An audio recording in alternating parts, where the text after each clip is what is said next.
What's good, everybody? I'm the G with a PhD, and you're tuned in to the Green Gorilla channel. We got this thing going now, bro. So yeah, See, I'm safe and sound myself, man. I'm just kind of like chilling in the house, man, trying to stay out of COVID's way, because they got like a big resurgence of cases of COVID here in Houston, and so Okay. yeah, just trying to duck and dodge that experience, that phenomenon. So you got to remain safe as much as you possibly can. Mm-hmm. That hump, yeah. Every time it seems like we're about to get back to normal. Man. And who'd ever thought, man, we'd be in the midst of some sort of viral pandemic? I wouldn't have thought. Yeah, man. It's crazy, man. Yeah. But yeah, man, being a black man, just you could be out on the streets, man. Like I said, going to get you some Skittles. Yep. You could be playing in the park with your toy gun. Oh man, going for a jog. Doing a whole host of things, man, and then all of a sudden find yourself in a precarious situation. Going to the corner store, man. You know what I'm saying? Right. I used to go to the corner store all the time. We got one person in here right now that just hit the chat up, Adam Williams. What's good, my friend? Man. So I'll give it a couple of more minutes, man, and let people to matriculate into the stream. Yes, but how you are, man? So where is it you're again, man?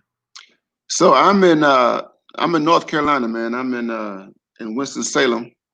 Okay. Yeah. That's where I am, man. North Cackalack. Cackalack. Yeah. Okay. There was some dude, man. Petey Pablo was from Carolina, North Carolina. Yep. That's where it's from. This is where it's from. What do you say? Throw your rag up, man. Throw your rag up. What's good? We got a couple of people matriculating in. I see TN the Prince, Eric the Prince. All right. Killmonger in the house, Mr. Williams. What's good, brothers? So I don't know, man. I've never been in North Carolina, man. One day I hope to visit and see what the people are like. Man, you got to come to the Carolinas, man. North Carolina. I lived in South Carolina for a while before moving here. The Carolinas won't let me go for some reason. But yeah, man, you've got to check us out, man. It's still South, you know what I'm saying? But each state has their own vibe, right? And their own personality and everything. And you're in Texas, man. And I've been to Texas, and I know, man, just the whole aura of Texas is different, bro. So. Boy, let me think about Texas. This is what I perceive it as, man. It's just too many police officers everywhere, man. Oh man, y'all got a cowboy state, man. You know what I mean? Yeah, man. These guys, man, are like everywhere, man. And good old redneck country boys, man. Man, talk about that's that Texas law and order, man. That George Bush and man. Yeah, some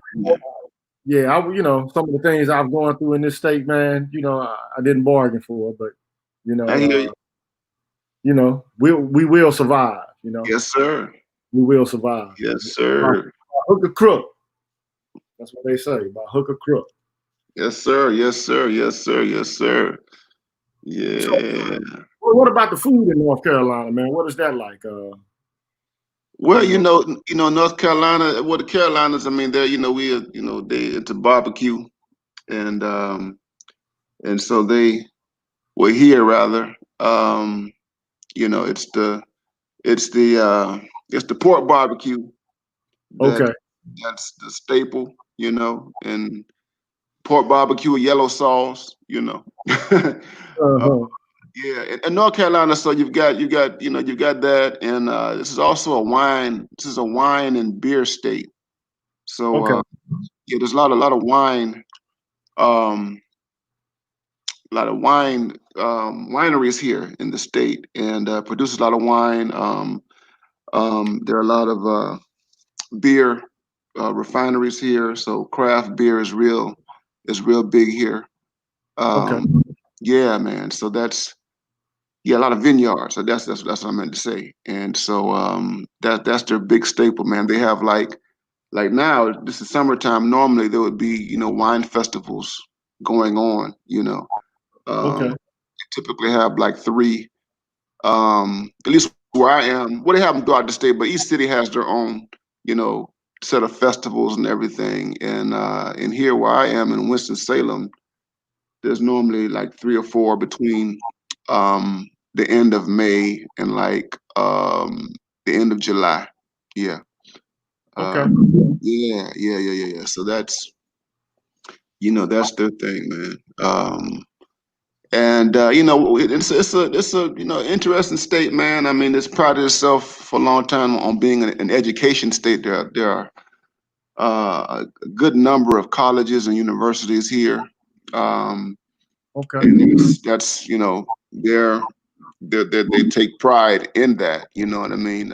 So there's just at least the appearance. At least they have a give this appearance of being progressive in terms of education. But as with the rest of the country, it's just appearances. Right. Yeah, but you have that, man, and they've got where I am in Winston Salem. Wake Forest is here, and you got Duke University in Durham. The University of North Carolina has a big university system as well. Raleigh is real big in terms of tech. So Raleigh is the capital, Right. and there's a lot of wealth in Raleigh. Raleigh is probably the wealthiest city in North Carolina. A lot of high income folks there, and again, big tech and everything. Big tech.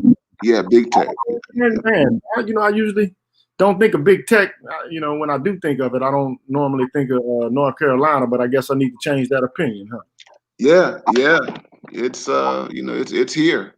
It is definitely here, bro. Okay. Uh, yeah. So it's one of those states. It borders. So last when the last election, North Carolina went for most of the folks went for Hillary last election. Okay. And yeah. And it has had a long tradition of being a red state. It vacillates, man, between red and blue. Okay. And yeah, you got a lot of counties. The county I live in is blue, is a blue county. But there are a good number of red counties here, and so it kind of mirrors the rest of the country in terms of how the divide between red and blue took place in 2016. It's going to be interesting to see what happens come November. I mean, they have Trump got his people here. They're entrenched. Oh man, those people are everywhere. Yeah, I man. want, briefly, I want to shout out, what's up, brothers? Some new people have matriculated into the stream. Walter Wilder, how you doing, my brother? Sprinkman, NVA, how you doing? Sean Perry, how y'all doing? We don't have a whole lot of people in here, but we got enough to get started. So, and let me just tell everybody in here, man, you're tuned into the Green Gorilla channel, the place where black men can express themselves freely, straight up, no chaser. Make sure that you get the likes up on the stream. We got 35 people watching right now. We only got 20 likes. Let's make sure we get these likes up. And also, I do want to say we're going to cook today. You might think we're not because we're having polite conversation right now, but we're about, like, we got the grease going, already. It's already hot. And so we're about to drop some fire. We got the Saison, we got the onions, the green peppers, the celery. We gonna cook today. Trust and believe that. And what I want to do is inform you of my guest that I have at the current moment. You might not know about him, so I feel it's in order for me to give you some background information of who he is. We have Dr. Ronald Neal here. He's an associate professor in the Department for the Study of Religions at Wake Forest University. He holds a PhD in religion from Vanderbilt University. He has a Master of Divinity from Interdenominational Theological Center from Atlanta, Georgia. And he has a Bachelor of Arts in Sociology and Anthropology from Florida International University. He's held teaching positions at Claflin University in Orangeburg, South Carolina. He has also been at a teaching position in Lutheran Theological Southern Seminary in Columbia, South Carolina. He's also held a position at Hofstra University in Long Island, New York. Now, Dr. Neal is a theorist of religion and culture, and his primary area of teaching and research is African American religious studies. He also teaches and does research in other areas, including world religions, religion and popular culture, and gender studies in religion. He's the author of Democracy in the 21st Century America, Race, Class, Religion, and Region, published by Mercer University Press in 2012, and he's currently completing a book, Beyond Death and Jail, Black Men, Religion, and Mass Incarceration. Now, Dr. Neal is a scholar of the first order with a passion for justice and an individual scholar who uses his work as a platform to leave the world in a better place than how he found it. So without further ado, I would like to welcome you all to my brother, Dr. Ronald Neal. Dr. Ronald Neal. Thank you, sir. Good to be here. Yes, sir. So what I'd like to do, if I can briefly, is, and you can take as much time as you want to related to this. I want you, if you could, to share with us a little bit about your book, Democracy in the 21st Century America, Race, Class, Religion, and Region.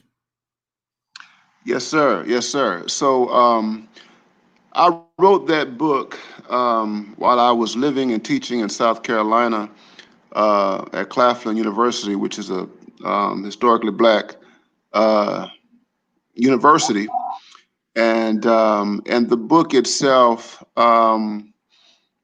was my way to respond to race and class problems in contemporary America, and to do so in light of religion, progressive, what in my field we call progressive religion or prophetic religion. And I wrote the book because I was disturbed. The book was published in 2012, but I started writing the book shortly after Hurricane Katrina.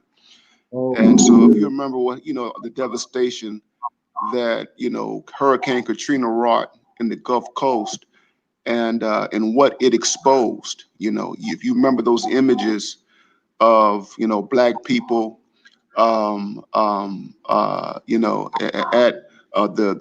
the dome, Black people who were being just basically abandoned, by the United States, just those images. And when that happened, it really, made it clear to me and to the rest of the world. But for me in particular, because I had been thinking about those, the sorts of inequalities that, have been exposed, and the way in which, our society had not addressed them. Bush was the president at that particular time. Conservatism was really just hammering Black folk in a serious way. And I felt that this needed to be dealt with. And as I looked around, I looked at, in my field and folks who were writing under the auspices of, prophetic religion and what have you, and other type of, orientations. I didn't see anyone speaking to it. And I, decided to address, the nature of what was going on there. And basically the book deals with what I call America's least wanted. And that is I was inspired by Ice Cube. Remember Ice Cube's early album, America's Most Wanted. Right. And I kind of fused that with the biblical notion of the least of these that you find in the New Testament.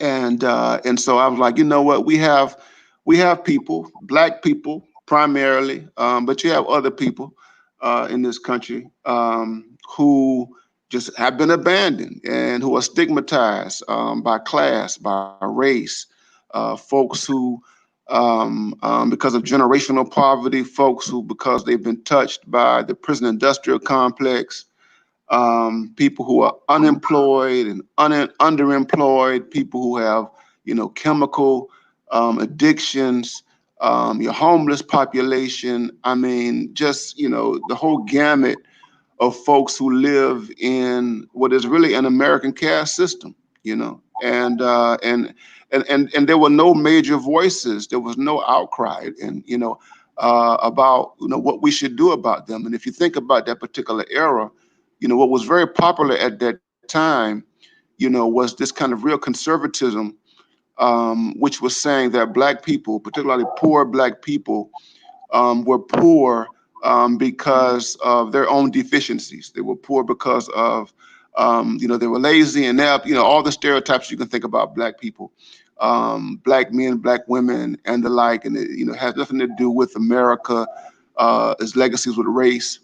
And at that particular time, the conservatives were very, very successful in, pushing this idea of merit and, the idea that we live in an open society. And I wanted to really address that illusion, and so what I did with the book, I wanted to do something different from other people. I'll give you an example. I wanted to be a little different from someone like a Cornel West, who was a big theorist who writes about democracy.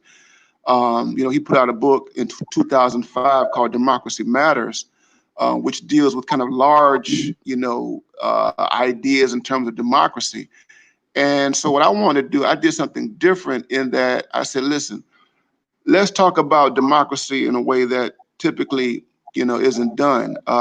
Let's talk about it by looking at America through the lens of the South. And so I Hmm. said, so that my argument in the book was that if we look at the South in particular, what you have as a mirror of the United States in terms of disparities. That is that if you want to understand what's going on in New York, if you want to understand what's going on in the Midwest, Chicago, St. Louis, if you want to understand what's happening in California and Los Angeles, Watts, Oakland, and the like, you can find all that stuff in the dirty South. Okay, and I said the South is important because, I mean, that's where slavery, took place. I mean, that's where we've had our crucible with Jim Crow and all of that, and the right wing turn in America. Much of it was informed by the South, by Southern politicians. Okay, and and so what I did in the book was I retrieved the work of Benjamin Elijah Mays, who was a mentor of Martin Luther King Jr., who was the president of Morehouse College for many decades, a big pillar in the civil rights struggle and everything. And he was someone who was affiliated with this movement in the early 20th century called the social gospel. It's basically a movement where you have a fusion between Christian belief and socialism, you know. And so basically what I did was kind of update his work and in an attempt to use it to address these issues. And yeah, and so I said, we need to start by dealing with this population. I said, we can't talk about this notion called democracy if you don't deal with this caste system. This caste system is the problem, and we have a tradition, a prophetic religious tradition that seeks to overcome it. So that's basically what I did um, in democracy in 21st century America. And what I did was propose that, yeah, we needed a new analysis. We needed a new calculus for thinking about social justice, racial justice in particular, in the United States. So that was the thrust of that book, which came out in 2012. Okay. Yeah, I kind of like do a little bit of work related to the subject matter of democracy and myself, and I find that for the most part, democracy seems to always pass us by. Mm-hmm. And when we are actually able to exercise some sort of autonomy in relation to, political volition in the Mm-hmm. United States, we often have to do so by unscrupulous means, protesting, rioting, in order to kind of make our voices be heard. Mm-hmm. But I don't want to let the cat out of the bag too much on this issue. But it just seems to me like Black people are shut out of the democratic process, Mm-hmm. and the major concerns and the needs that we have are class-related needs. The kind of chemical dependencies that we suffer from, the mass incarceration that we're subjected to. All Absolutely. of these things kind of escape those at the top. And I mean, every now and then some light is shined in about such issues, but then comes the next wave of media topics, Yeah. and it's all forgotten until the next time there's a flare up all over again, and then then we talk about it for a short or a brief period of time, and then back we go to the regular political circus that we're Yeah. always, kind of subjected to in the major media outlets. Um, but man, I'm from New Orleans, and so well, not from New Okay. Orleans. I spent a lot of my early childhood in New Orleans, and I also Okay. attended Xavier University in New Orleans. Yeah. And Yeah. and oddly enough, I was incarcerated at the Mm-hmm. time that Katrina occurred, Gotcha. and you know, it's just being Black and a man in America it's a trip, man. It Mm-hmm. really is, because here I am in a facility, a federal facility, watching the dormitory, and Mm-hmm. that I lived in being kind of overtaken by water, and I'm like, what Mm-hmm. the hell am I witnessing? But Yeah. then also, I look back and I reflect on it, and I think to myself, man, look where I was witnessing this from. Yeah. Yeah. And then also knowing that, man, I'm a college graduate. Like, what am I doing Yeah. here? We'll talk about that a little bit later. But Yeah. also, you're working on another book, Yeah. and if you could you tell us what the name of that book is, and what that will center around in terms of theme and subject matter? Yeah. So this book, and the title is Beyond Death and Jail: Black Men, Religion, and Mass Incarceration. One of the earlier title was Hip Hop, Religion, and Mass Incarceration. Uh, but yeah, this book, it builds on the thinking from the first book. So, in the first book, I talk about, this caste system, and actually, and I frame it in terms of America's least wanted, but I also use the language of the third world. So what I say is, we have a third world in this country. There is a two-world reality in the United States, kind of a basic binary. There's a first world reality, and then there's a third world reality. And I know that there are people in developmental studies and other places who take exception to my use of that type of language, but I use it pragmatically, to point to the different disparities. But at any rate, this book right here, man, deals with mortality. Deals with the fact that Black men in particular are part of this condition that I call America's least wanted, in terms of being stigmatized, in terms of being hyper policed, hyper incarcerated, being underemployed, Black men being overrepresented in terms of the prison system, Black men, Black boys, Black male youth being pushed out of school, being neglected in terms of their entire educational, development, all the things that we talk about that affect us. And this book goes a step further in saying that, we have, issues that are life and death issues, you know, and these are, you know, mortal issues. We're dealing with mortality. Okay, I Right. mean, you know, black men, black male youth, you know, we walk out our doors, we walk out, you know, with no guarantee, okay, that we will return safe and sound. We walk out our doors with no guarantee that, um, you know, we will, you know, not be accosted or harassed or whatever, you know what I'm saying? And that's just a basic reality. You know, if you think about what's happened within the last month or so, with Ahmaud Arbery and George Floyd, and then there's so many other cases, Eric Garner and Michael Brown and all of that. What ties all this together is mortality. So think about this. You know, we've been having this conversation in other places, and you know, Dr. T.S. Johnson's his platform, and with Dr. Tommy Curry, and we, you know, been going back and forth with the kind of debates about who gets centered in these movements, you know, black men, black women, and all that kind of thing, you know. And what I'm doing is saying, listen, I'm centering death, okay?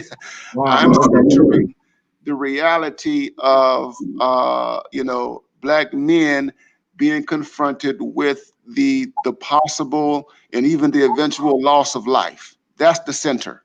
Okay, that's where you begin your analysis. Is death, is mortality, and when you start there, then you can talk about these other things. You know, you can talk about, you know, education. You can talk about health. You can talk about every indice that you know, impacts us on the spectrum of well-being.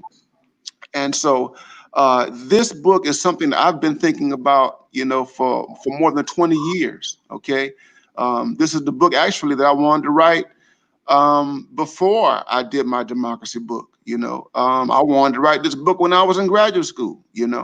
Right. You know, so if you go back to the 1990s, if you think about the 90s and you think about the super predator era, so here's the deal, man. I've got, you know, I went to school. There are guys who I grew up with who are in prison.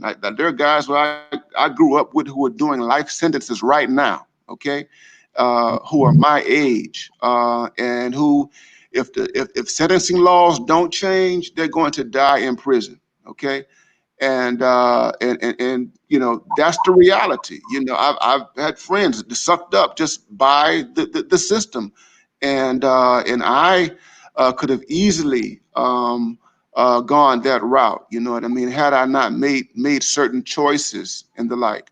You know, and so this is something that, you know, I've lived with for decades, and it's something that I felt the need to address.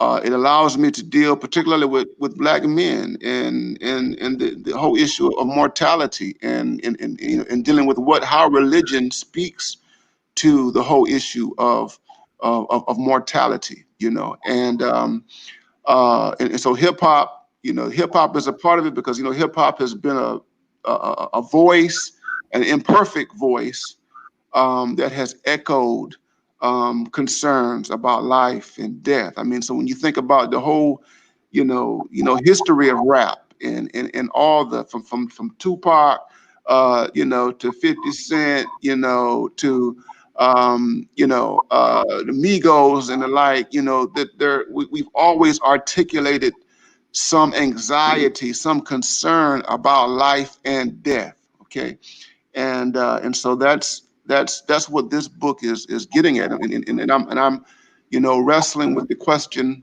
or questions rather, that pertain to how we overcome this reality, and the part of it has to do, the part of the dilemma that we have, man, is just the overarching perceptions that exist um, regarding black men. This idea that we're boogeymen, this idea that is rooted in mythology, American mythology, the birth of a nation, religious mythology, the story of Ham's son Canaan, the curse, you know, all of these ideas, the ideas that black men are evil, demonic, And so I talk about this. I talk about black men being seen as ontologically evil, you know. And so it's like when people talk about us as a group, they talk about us in ways as though we have this type of nature, this essence that is demonic, and it exists. We're not even we're you know we're beyond human. I mean, just these metaphysical notions that are projected on us that prevent us from having any type of connection to other human beings. You know what I mean? And so this ontological thinking, this evil demonic, and I call it a demonic imaginary, that that we have to wrestle to overcome. So it's like we have all these conversations in different places about what's happening with us, and we look at the numbers in terms of death. We look at the numbers in terms of how bad we're doing, education and employment. And when you take that data into the public domain and you attempt to articulate a public philosophy, we're met with resistance. Yeah. And much of that resistance, comes from this notion that we are inherently evil, you know, Yeah. and this large consensus that has to do with that, you know what I mean? And so that's what the book is doing, and it deals with the prison industrial complex and all things in between. And I'm trying to make I'm working this out as a work that's different from most of your books that exist and that are produced that attempt to deal with mass incarceration. So we have your Michelle Alexander, you have your Angela Davis, you have other people, you have political scientists who are producing works along those lines, and social sciences and the like. But I'm coming from it from a different angle, from religion and philosophy, and I'm raising questions that these other figures who are doing very, very important work don't grapple with. You know what I mean? And a lot of it has to do with the nature of our society and how we think about human beings, particularly black men, and the need to rethink all social institutions in American life, man. So that's the project, man, that I'm wrapping up right now, man. And like I said, man, I've been thinking about this for years, for decades, and I'm working overtime, man, to get it done. Yes. So that we need that work. For a brief moment, I want to shout out Beezy, Jabroni, Jerome. I want to shout out BGS. He's in the house.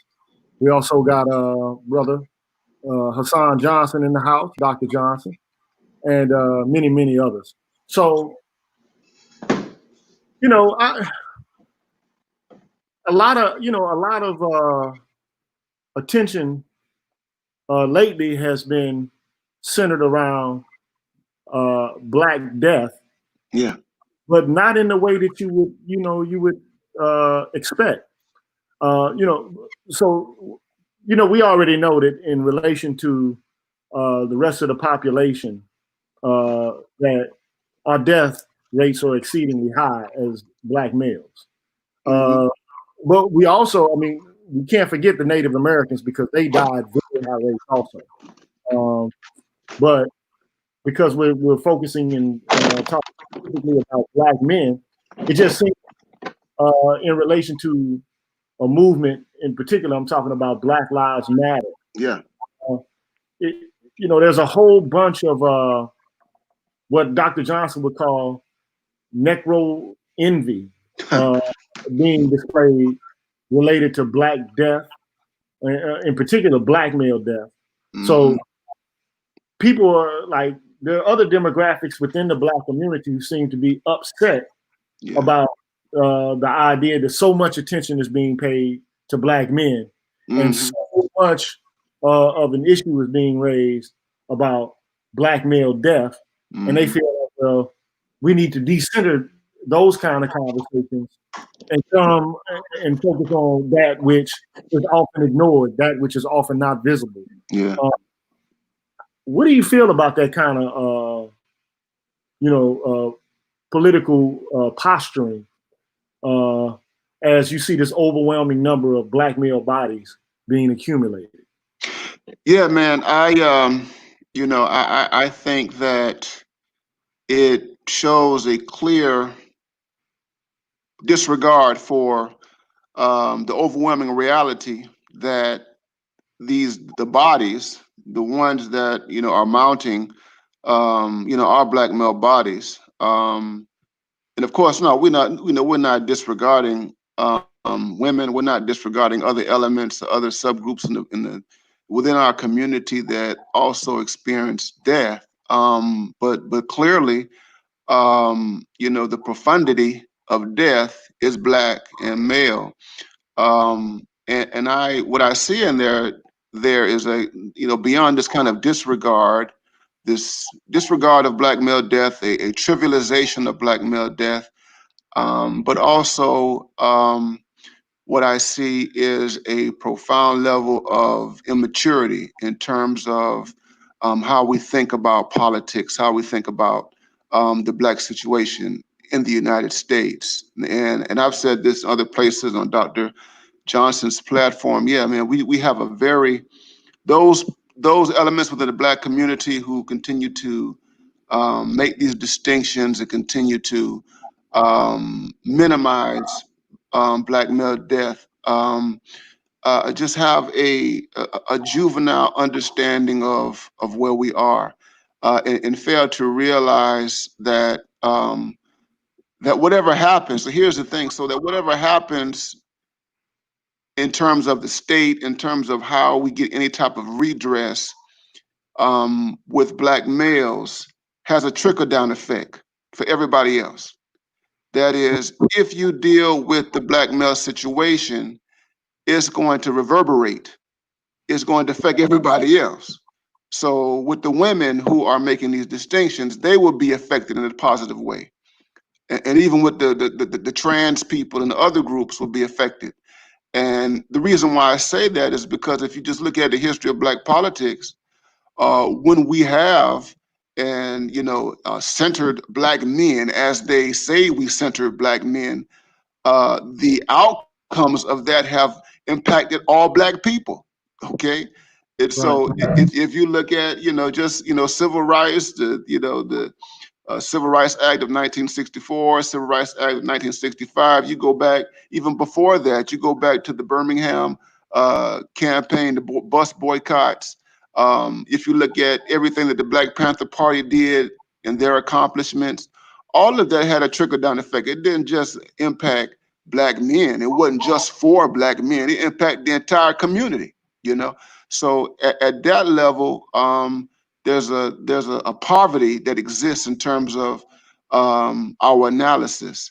But also there's just deep levels of misandry, man. These deep levels of misandry, internalized hatred for black men, which morphs into this intense competition, adversarial. I call it adversarial competition, where black men, you can't get the attention, even when you're dead, even when you're being slaughtered. You know what I mean? And there has to be this type of one up orientation that is exerted, towards us, and so that is there. And I also think that there's a lot that's going on psychologically in terms of how the women who are making these statements, and the trans people and the other folks, the queer women in particular. There's something psychologically that's going on there in terms of how they have imagined and they have understood the role of black men in social movements. It's just a very distorted understanding of things.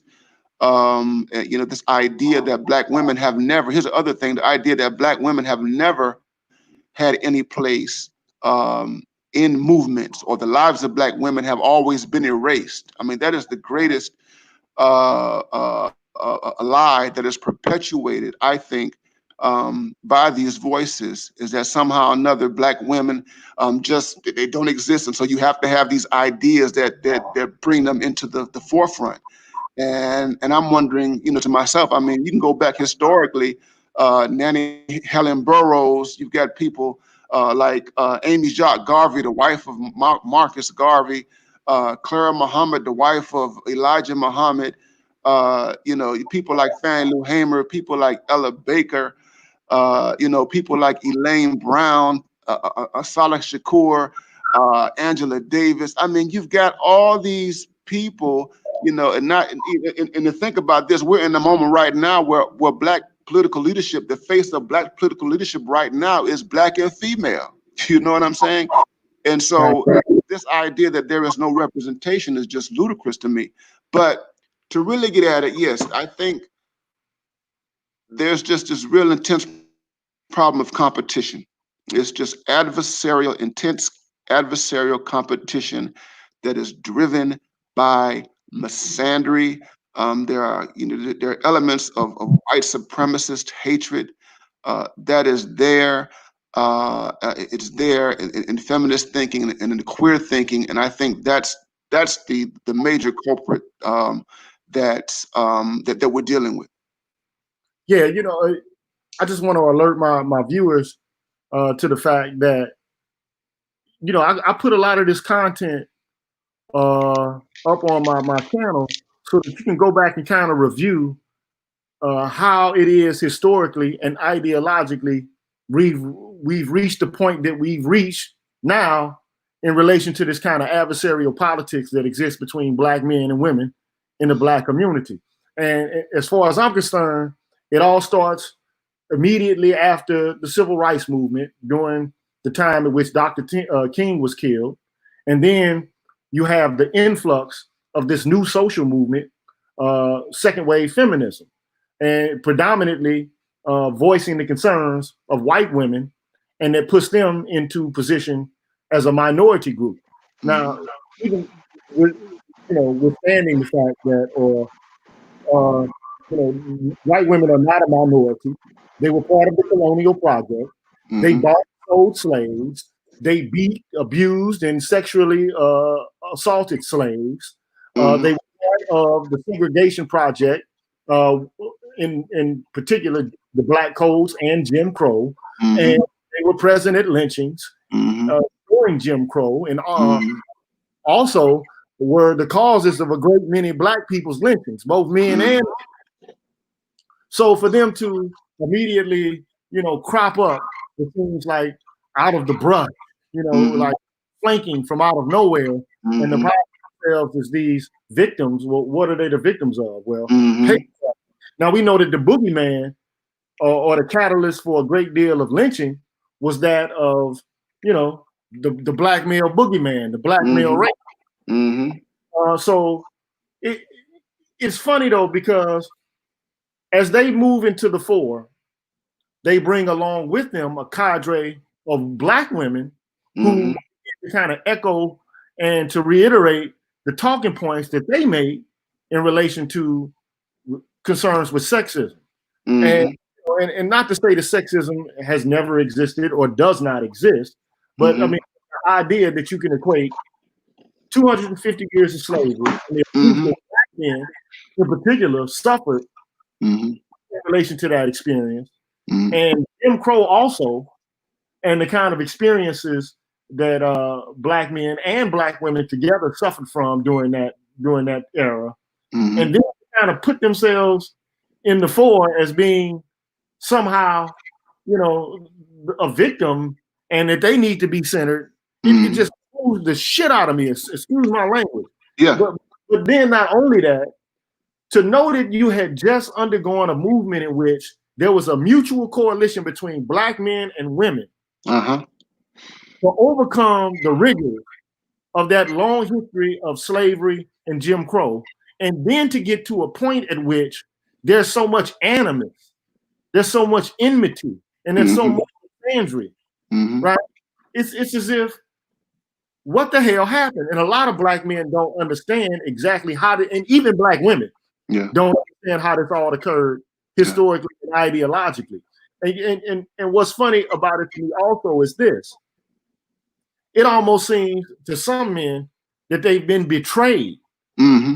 You know, it's like, wait a minute, I thought we were all in this together. Yeah. But then all of a sudden, you see this literature coming out from Black feminists, and I'm talking about in the early or the nascent or the formative stages of it all. I'm Mm-hmm. talking about, you start seeing the Combahee River Collective Mm-hmm. and that Black lesbian feminists who kind of take on, even though it might be in a limited way, they still take on the narrative created by white lesbian feminists, Mm-hmm. right?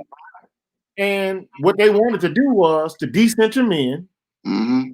break up the mononuclear family, Mm-hmm. and combat heteronormativity, right? Mm-hmm. And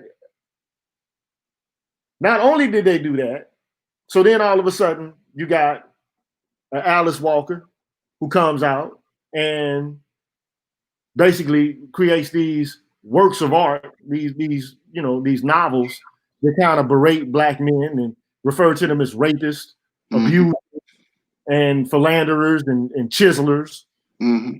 And then you get Michelle Wallace, who writes The Black Macho and the Myth of the Black Superwoman, who comes in and talks about the sexism that she says she's experienced in the Black Panther Party, Mm-hmm. and the kind of idea of the angry Black woman who has to be strong and hold it all together. And then to see it progress, because basically those narratives still obtain today. Yeah. Right. Yeah. But they don't just exist in nascent stages anymore. They have been filtered because feminism has been such a popular movement. One could argue it's been the most successful social movement in the United States, maybe even the world. Mm-hmm. Okay. Mm-hmm. And because it's gained such success, I can see why people would want to, kind of attach themselves to it. But even if they don't consciously attach themselves to it, how can you not help but attach to it when it's permeated all aspects and areas of popular culture? I mean, Mm-hmm. you'll be impressed to see a television show now that doesn't Mm-hmm. espouse the main ideas and viewpoints and principles of feminist thinking, right? Mm-hmm. So I think that we are where we are, and a lot of people don't have any really, really a clue about how the hell we got it, I know. right? Mm-hmm. Mm-hmm. And it's I think it's up for people like us to inform the lay public and to make them aware of the fact that there's an ideological war taking place, in the academy over ideas and just the ability or the capacity to be able to express ideas that are contrary to these narratives Mm-hmm. that are put forth, right? Mm-hmm. Mm-hmm. Mm-hmm. Mm-hmm. So, No, absolutely. And I think what we have to do is to help the brothers who are listening, and and if there are women who are eavesdropping, help them to to help them to understand the genealogy, man. You know what I mean? And so it's like, the short history that you gave with the Combahee River Collective, and Alice Walker and Michelle Wallace. That's the foundation right there. I mean, that's, so something happens in the 1970s where we become villains, right? We become the villains of history, within Black society. You go back, think about this, man. If you read Black literature prior to 1970, it is very difficult for you to find the type of villainous caricatures of Black men that emerged after 1970. Okay, and so it's like, you look at Black writers. Uh, uh, uh, I'm thinking of one writer, Zora Neale Hurston. Okay, so Zora Neale Hurston, she didn't write in flattering ways about Black men. Okay, but Black men were not these overarching kind of boogeymen. You know what I mean?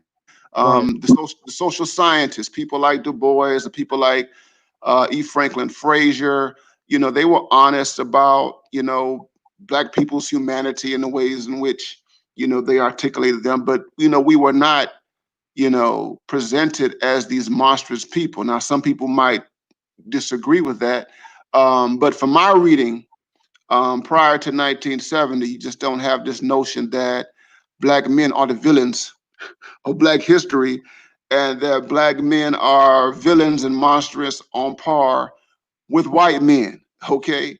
Right. And even in some instances are more monstrous as white men. Okay. So Right. by the time you get to the thematic, the cinematic production of the color purple, we are full blown. I mean, we are just terrorists. Okay. Right. And I think, yeah, we have to really, that whole history, 1970 to 1982, serves as the foundation.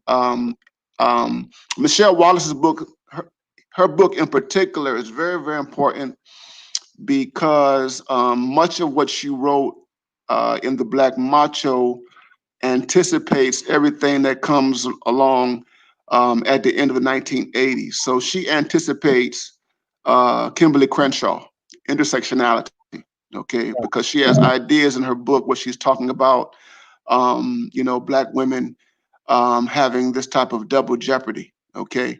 And she doesn't use the language like that, but when you go back and you read her work, 1979, and then you go back and you read Kimberly Crenshaw's major article on intersectionality, which came out in 1989, you'll see the parallels between the two. Okay, and so what we have now in 2020, okay, is the intersectional idea that's rooted, okay, in 1989 and 1979, and their thinking has not really shifted or changed.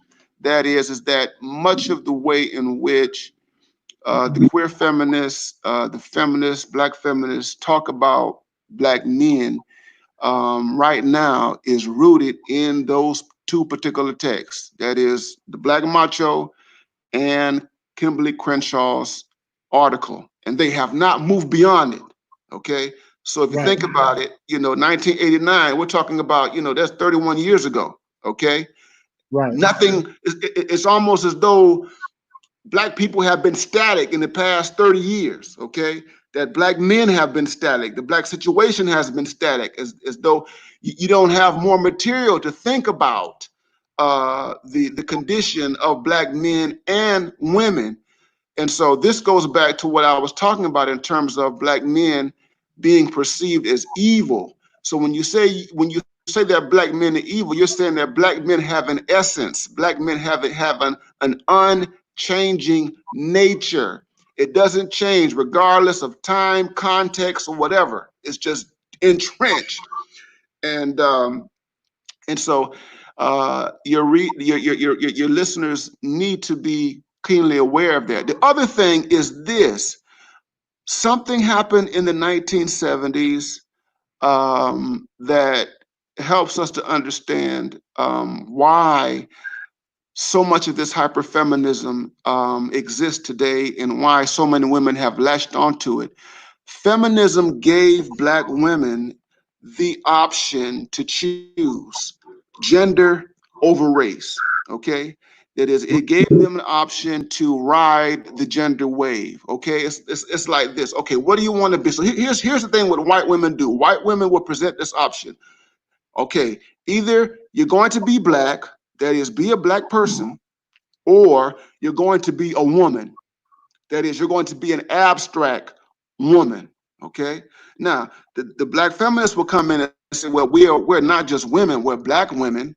That's when you get your bell hooks and your Beverly Guy Sheftal's and the other black feminists will say, okay, we need this black feminism. But in the eyes of those dominant feminists, your Gloria Steinems, your Catherine McKinnon, your Mary Daly's, the radical feminists, their demand is that you choose your womanhood or your gender over your race. If you're going to be absorbed into this movement, this women's movement, you have to accent the fact that you are a woman, in particular, a biological woman. Okay, And with that, you get these other goods in terms of this double minority status. Okay. And so what has happened, I think, at a very unconscious level with a lot of women is that they've deliberately sided with the woman's side, okay? And they rode the wave of being a woman. So what do? When you ride that wave, you de-emphasize, you lessen blackness. So if you look at the 1980s and the 1990s, when these discourses are very popular, what happens is there is a diminishment of the notion of race. There is a diminishment of the notion of blackness. Because what happens is that they begin to associate race with masculinity. They start associating blackness with masculinity.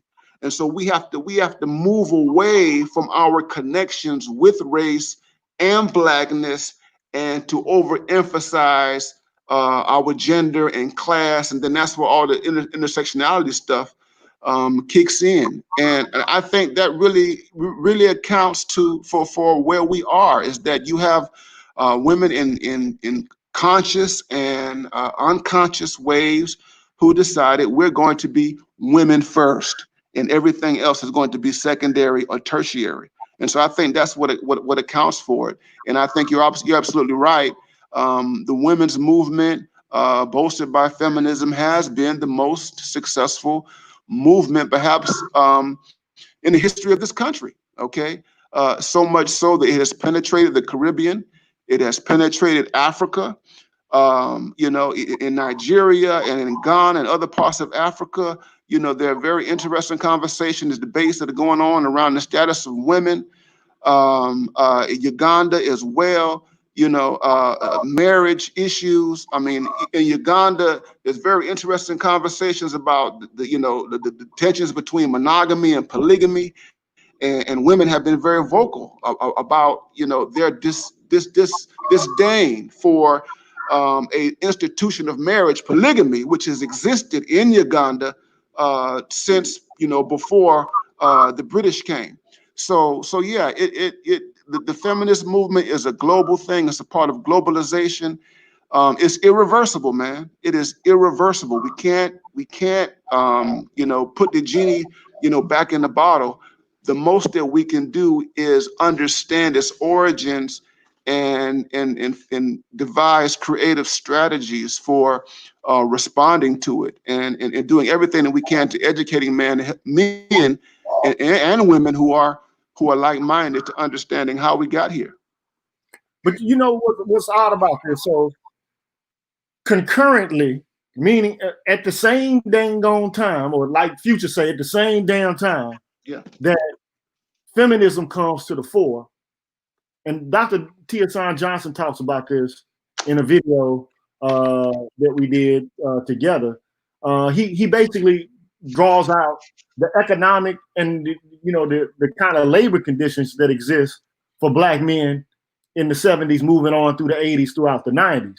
Mm-hmm. So you get deindustrialization, mm-hmm. which means that the very reason that a lot of Black men and women together moved from the South to the North and to the West was because there were these manufacturing jobs that were just in vast abundance everywhere. So you didn't have to have a college degree.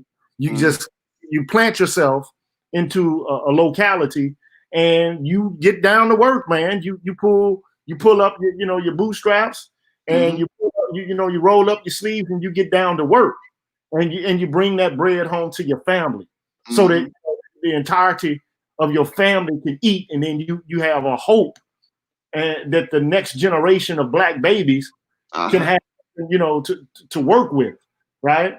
But what you get though is you get deindustrialization, and you get post-Fordism, which is part of the industrialization process.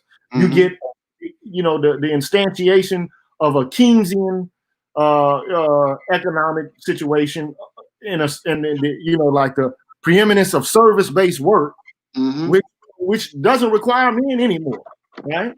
And also you get the influx of crack cocaine and the passing of the 1996 crime bill, Mm-hmm. you know, so-called address the problem of the underground drug market. Mm-hmm. And so then you get almost 1 million plus Black men incarcerated, right? And so when you talk about death, you can't just talk about literal death. You also have to talk about social death. Yeah. So, Mm-hmm. so at the same time that Black women were given this option to ride the coattails or the waves of second wave feminism, which then leads to third wave feminism and others say, you know, other instantiations of it. So while they are able to ride the coattails of second wave feminism and to choose, okay, well, I'm going to be a woman, you get also the subsidization of Black female life and Black family life with the woman at the center via welfare state and all kinds of subsidies that don't require a man to be present. At the very same time that women get all of these benefits, men get none. Black men get none. And then also you get like changes in the way marriage is established as an institution. So, you know, it used to be difficult for a woman to divorce a man. There had to be some reasonable excuse or some sort of, you know, cause that you can allude to say, I can't be with this man anymore. I mean, it's like, you know, marriage is just like saying that I'll go with you. Like, you know, check the box off on the piece of paper. You know, but the implications for men remain. You know, you understand what I'm saying? So it's one thing to acknowledge the fact that, okay, now women have entered the workforce, they can take care of themselves. But you still have these anachronistic notions that women need to be taken care of and they have to be provided for outside the context of a marital relationship. And so these are the kind of things that men are objecting to. It's not like, you know, hey, men do want to get married for the most part. I mean, they want to have a life partner, you know, and to have someone that has dedicated themselves to becoming one with somebody else. But the problem has become all of these external forces are bearing down on the Black men.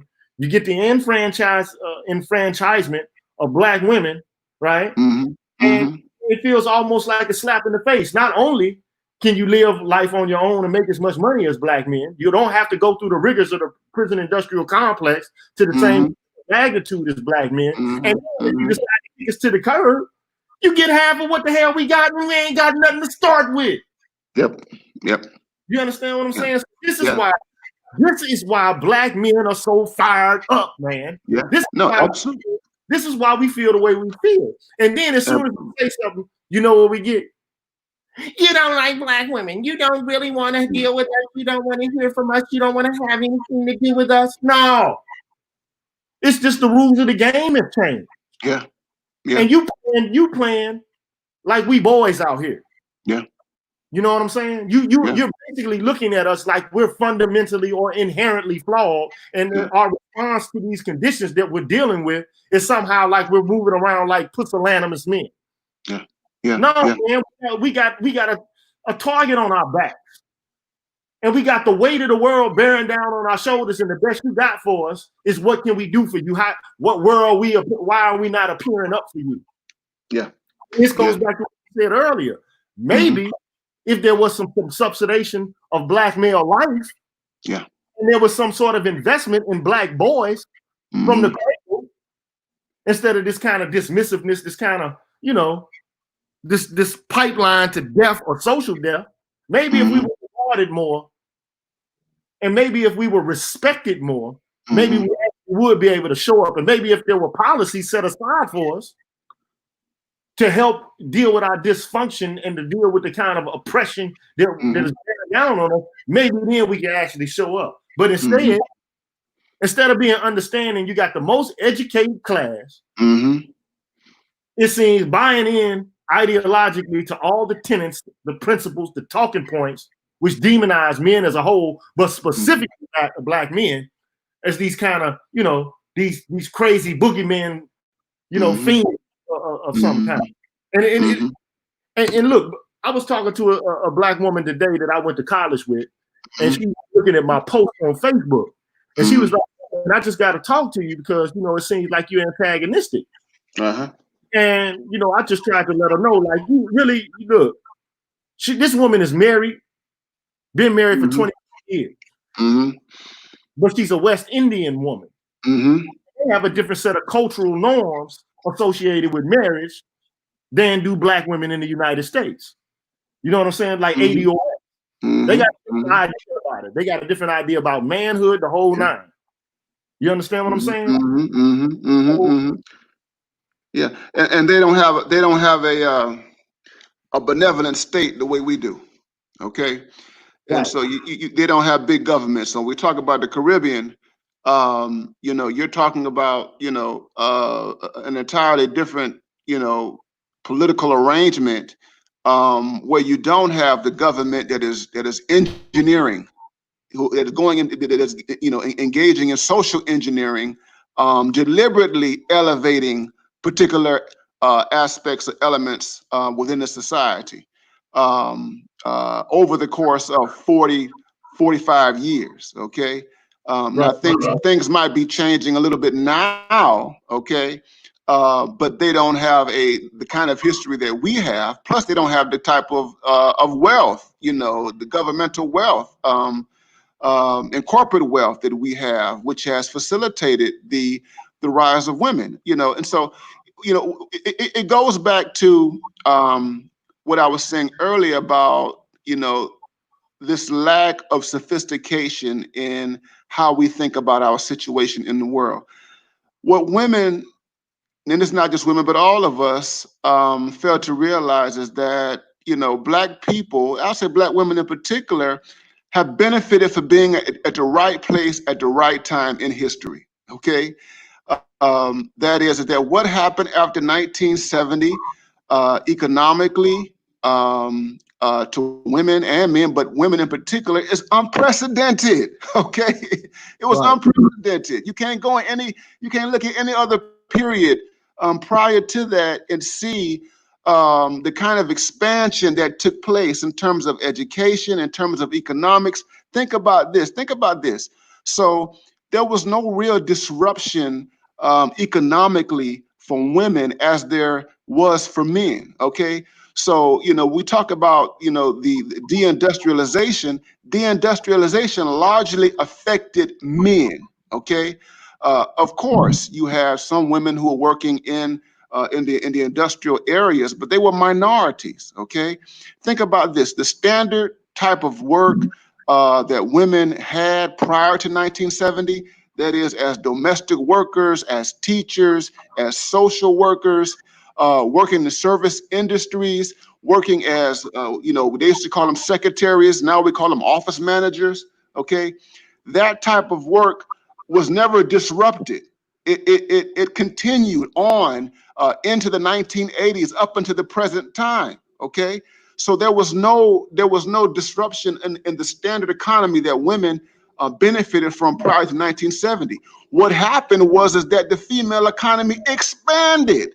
Okay, with higher education. So what happens is that for one generation who was limited to being teachers, limited to being service workers, another generation can go to college and become educated professionals. Okay, so you have the whole professional world that opens up. Okay, we can do more than just become a teacher or a social worker. We can go into law. We can go into education. We can become professors. We can go into human resources. We can become managers in emerging markets and corporations and the like. So what happened with women is that their opportunities expanded, while the opportunities for men, they restricted. They shriveled up. Okay, and on top of that, we have to think about this: is that Black men, had been up into the 1970s really socialized to do that type of industrial, blue collar work. When you leave high school and you go directly into the workforce. if you're talking about, you know, the Midwest, or you're talking about Detroit, you're talking about Ford, you're talking about GM, the city, you know, those type of industrial jobs. If you're in Pennsylvania, you got the railroads. Black men have been socialized for that kind of work. But what happens once we hit the 1980s, that work, in the words of William Julius Wilson, that work disappears. It Right. disappears, and there is no transition, right? So what happens is there's nothing, there is no entity, there is no instrument or type of interventive mechanism that is in place to transition Black men in particular from an industrial way of being to a post-industrial way of being. Okay, so that means so what happened? A lot of us we were left to fend for ourselves, and then then you got crack cocaine, and I mean we know the whole story. And so, we have to really think about, this type of dual thing. Dr. Johnson talks about it. He calls it a dual economy, okay? Or a dual track, one track for women, one track for men. And the track for women was one that opened things up, that allowed them to be stable, that allowed many of them to take advantage of opportunities. But with men, it was a track that it led to nowhere. It was a dead end. And then, that dead end is exacerbated by family courts, criminal courts, which what they do is they place restrictions on men. They penalize men. So marriage comes with penalties for men, okay? Whereas, marriage and family, the ones who are rewarded the most, typically are the women. They're rewarded in the court system. Okay. Right.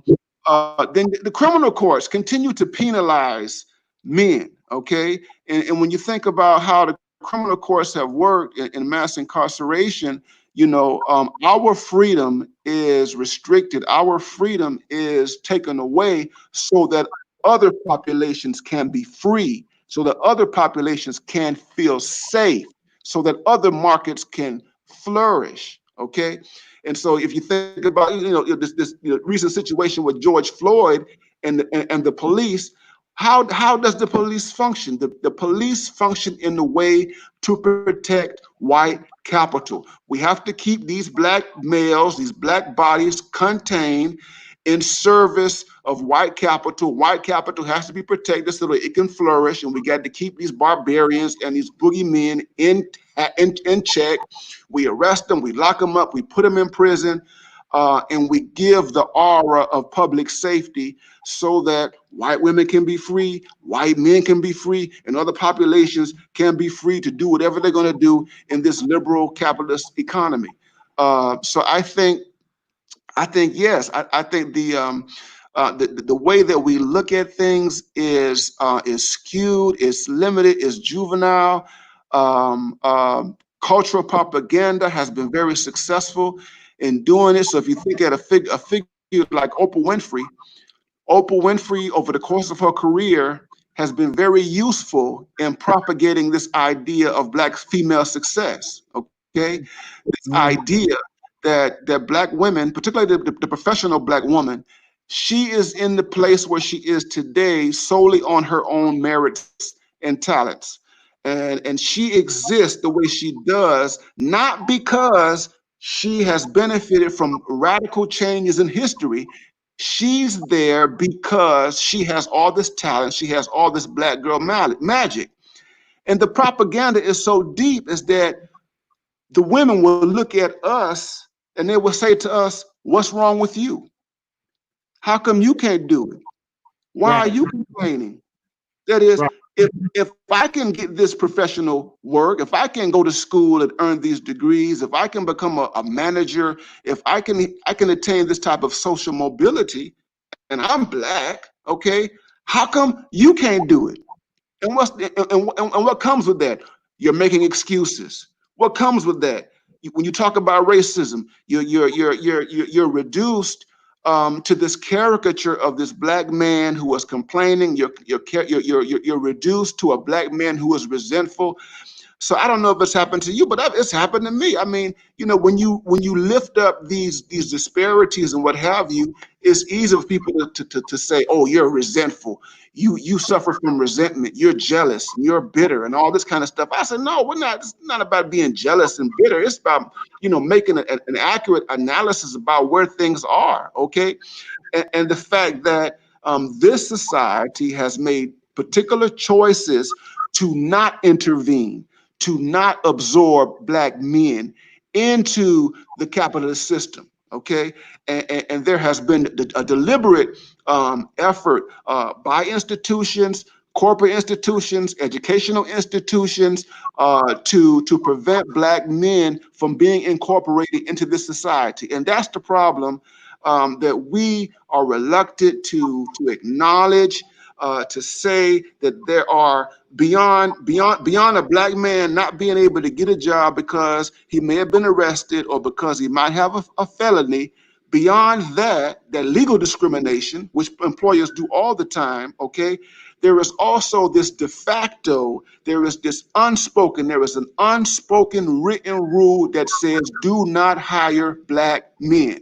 Okay, and that unspoken rule has impacted the entire Black male population, regardless of what your status is. So yes, we're in a situation where we are plagued with a very, very juvenile understanding of our situation. And unfortunately, the media has been very successful in indoctrinating a lot of us, particularly Black women, into thinking that that the issues that Black men, you know, can be understood through Black men's, you know, deliberate efforts to self-sabotage, to hurt themselves, and that Black men are not trying to elevate, and that we're just making all this stuff up, you know. So that's a part of the dilemma that we're dealing with, bro. And you know what also was funny about this is that when you begin to talk about intersectionality and you see the genealogy, really the roots out of which this kind of thinking grows, right? And you think about the positionality of Black men who are able through, I mean, some kind of Augean burden. And I'm talking about like cleaning out the stable like Hercules did in order to clean it out, you know, as one of the 12 labors that he was, you know, imposed with in order to try to illustrate his worthiness of being, you know, redeemed or being looked upon as one of the ones worthy to go on the mountains of Olympus. Man, look, even if you get there, all it takes is one wrong move in this system that we live in, and it can be over in the blink of an eye. I mean, it doesn't matter how hard you labor, how hard you got to push through all of these, you know, these tangles and these barbs, you know, and these obstacles and these, you know, these impasses. You can be derailed at a moment's notice. You can get killed at a moment's notice, and no one seems to care. And the fun and the bad thing about it, though, is that the voices that we have are being stifled. They're being stymied. It's as if the camera is passing us by to look at that which is more important, even as it focuses on the spectacle of our death. But we don't. But there are viable, and there are, you know, responsible and knowledgeable people who can speak on such matters, issues, but we don't want to center those people because of the patriarchy. You know, I mean, it's laughable, but this is where we find ourselves, bro. This is exactly where we find ourselves. Now, we've been saying a mouthful, right? And I told you we were gonna cook when we came here. And I'm telling you, man, we got collard greens, cornbread. Like we I already got the celery, the onions, and the bell peppers chopped up. I got the pepper, the white pepper, the red pepper, the cayenne. We got all that. All right. So when you see Black men say things that it kind of, you know, goes against what is popular wisdom related to our functionality, our worthiness, or the characterizations of ontological inferiority or ontological demonic, as you term it. Mm-hmm. As we say things and push back, we're perceived as somehow breaking ranks. Mm-hmm. And other demographics within the context of our own community. And I want to speak to this because I got some stuff to show now. Yeah. I got stuff to show. So recently, I was made aware that somebody on YouTube made some kind of disparaging remarks about you and some things that you said in one of the posts you put up on Facebook. So what I want to do is play it, and then I want to, kind of see what your response to this way of thinking is, or the kind of negative commentary that was put forth about you in relation to what you did say. So let me share that with you right quick. Okay. So let me go here. So I hope everybody can see this. Can everybody see this? Can you see it? I can see it. I can see it. I can see it. Okay, so I'm gonna play this right quick, and then you give me your thoughts on it. Okay. You will know when they've uploaded new games that will put cash in your hands. Go to Linda Sue Games on YouTube and subscribe now. You're not helping. That's just the reality. But do whatever you want to do. Let's get to these posts. Shout out to Asia and the other subscriber who sent me these posts. And this first one actually emphasizes what I was saying yesterday in my commentary about Black women accepting mixed children as Black. Let me read this and then I'll tell you what I said. So his post says, as Black girls and Black female youth are being socialized into lesbianism, Black males will continue to procreate outside the group. Black men will continue to produce offspring from women all over the world as they have for more than a century. Remember, the so-called mixed race group comes mainly from a Black male root.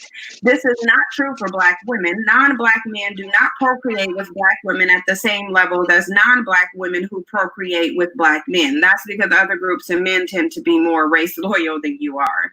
It said, what this means is that lesbianism among Black women will eventually lead to the annihilation of Black women in America. Lesbianism is not a short-term solution. Keep chanting Black Lives Matter. The end result, decades to come, is Black female erasure. Live out loud. Now, he thinks that he said something intellectual, but he really hasn't. But what he's essentially saying is exactly what I told Black women yesterday. When you sit up here and you say that mixed children are Black, you are telling Black men that you are not needed as a Black woman. You're saying that you are irrelevant. You have no genetic stock. You have no importance when it comes to maintaining the continuity of Black people. And that's exactly what he's saying. He's saying, well, you can go be a lesbian. You can go do whatever you want to. And Black men are going to continue to create children with other races of women. Now, the thing of it is that you have to understand, because of the mindset and the powerless position of men within our community, they have no problem being sexual toilets and sewers to other groups of women and other groups of men as well. They have no problem doing that because that's really the relationship dynamic they have. But since they really desire, man, look, okay, look, let me stop, okay. So I'm pretty sure that you got a good whiff of that, right? Yeah. And look, before we go into what you want to say about that, I want to shout out Black Uru Strikes. I want to give a shout out to Lai Dandles. I want to give a shout out to Kalonji Kala. I want to give a shout out to Dr. Johnson, to BGS, Ib Moore, to 7 Cupid, to Red Pill, my brother, the Angry Man over there, man. Them brothers at Damascus and the Mercenaries, y'all doing that good work. Also, I want to give a shout out to my brother Roderick Jackson, came in with the Bonanza donation right there. Black Uhuru again, and Jerome, my brother Jerome. And I also want to shout out a few more brothers up here who did some good work for me, man. I appreciate all the donations. And also, if you can donate on the super sticker, please, if you can, hit me up at Cash App, $G with a PhD. Brother Neal, man, like I'm sorry to interrupt you and you know do that business, but what do you think about that kind of response? I mean, given the kind of wisdom and the knowledge that you have of history Yeah, and the yeah, ideological pretext in yeah. which a lot of these conversations is playing out, like how do you respond to that, man? Yeah, you know, I would say that, you know, it was a total, you know, misrepresentation of what I was saying. And you know, apparently I have a troll. I got a troll somewhere. And I put out a series of texts last week where I was thinking about this phenomenon of lesbianism among Black women and Black girls youth, and thinking about the influence that, you know, lesbians, Black BLM, but not just BLM, but hell, feminists. I mean, there are a good number of feminists who have contributed to, I mean, lesbians who have contributed to feminist thought. Okay, and there is a marriage, there is an alliance between a heterosexual Black woman and the Black lesbian, and it's a very interesting alliance, and it's one where I think that the lesbians are the ones who have the leverage. They are the controlling group. But at any rate, Cynthia G.